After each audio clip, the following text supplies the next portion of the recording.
Olá pessoal, tudo bem? Eu sou o Thiago. Vamos conversar um pouco agora sobre a incidência dos assuntos de matemática na prova do Enem.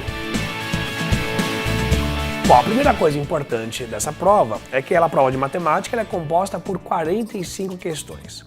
E todas são contextualizadas. Essa é a característica principal da prova do Enem, a modelagem matemática de problemas. Já houve tempo em que a prova do Enem era menos conteudista. Antigamente falava muito isso. A prova do Enem basta que você faça uma análise rápida de algumas informações, são poucas contas.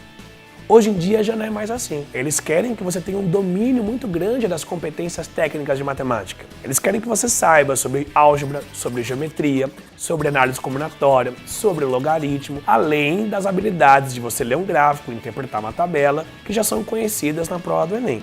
Então cuidado. A ideia é você trabalhar com as informações da questão juntamente com os conhecimentos técnicos que você adquiriu de matemática no ensino médio. Diversas questões do Enem propõem que você resolva uma situação-problema, mas também aparecem algumas questões em que ele já te dá uma situação-problema e ele pede não para você resolver, mas das 5 propostas que ele fornece das alternativas, qual delas é a que melhor satisfaz aquele determinado problema. A gente preparou um gráfico aqui mostrando a incidência dos assuntos nos últimos 5 anos de prova.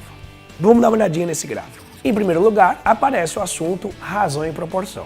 Esse é o carro-chefe da matemática. Perceba a diferença entre esse assunto e o próximo. Razão e proporção, e aparecem diversas questões. São questões sobre porcentagem, sobre grandezas proporcionais, sobre assuntos que remetem à regra de 3. Então é muito importante que você tenha na sua cabeça bastante estabelecido esse assunto, porque certamente ele vai cair na prova. Em segundo lugar, aparece o assunto funções. Dado que a prova é contextualizada, a maior parte dessas questões de funções são questões que exigem a modelagem algébrica de uma função. Pode cair numa função no primeiro grau, numa função no segundo grau.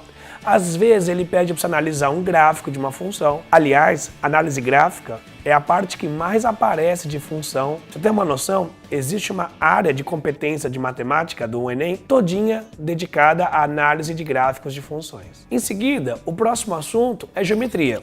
Geometria plana e espacial. Dado que o contexto do Enem é matematizar o mundo que nós vivemos, basicamente as questões de geometria, elas avaliam o cálculo de uma área, de um volume, da medida de um segmento, da medida de um ângulo. Depois da geometria, temos um assunto que é diferente em relação ao Unesp, Unicamp e FUVEST, que é a incidência de questões sobre aritmética dos números inteiros e estatística. Basicamente, as questões de aritmética dos números inteiros são questões que vão exigir de você os conceitos de múltiplo, divisor, MMC, MDC, números primos, e as questões de estatística vão exigir que você calcule a média, a mediana, a moda, variância e desvio padrão de um conjunto de dados.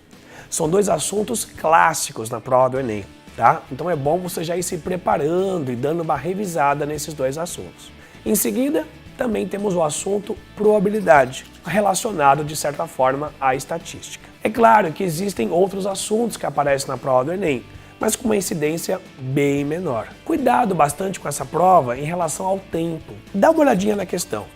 Se você vê que a questão não está saindo de imediato, não perca tempo. Faça outra questão, depois volte nela, tá bom? Às vezes a gente fica insistindo muito numa questão e não dá tempo de acabar a prova toda, tá? Então, como sempre, se inscreve no canal, curte, comente pra gente, fique esperto com as próximas novidades que vão aparecer pra gente aqui, tá bom? Até a próxima!